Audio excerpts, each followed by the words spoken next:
సగ్గుబియ్యం పాయసం ఇలా ఈజీగా చేసుకోండి.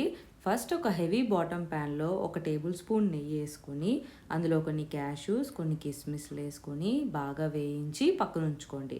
ఇప్పుడు అదే హెవీ బాటమ్ ప్యాన్‌లో ఒక టేబుల్ స్పూన్ నెయ్యేసి, ఒక కప్పు వాష్డ్ సగ్గుబియ్యం, అలాగే దానికి 4 కప్పుల నీళ్లు వేసుకొని బాగా మిక్స్ చేసి దీన్ని కుక్ చేసుకోండి. మధ్య మధ్యలో అడుగు పట్టేస్తూ ఉంటది. అలాంటప్పుడు కొంచెం కలుపుతూ ఉండండి. మధ్య మధ్యలో కలుపుతూ కుక్ చేసుకోండి. ఇది కుక్ అయినట్టు ఎలా తెలుస్తుందంటే దానిలో ఉన్న స్టార్చ్ అంతా రిలీజ్ అవుతుంది. అప్పుడు అది కుక్ అయినట్టు.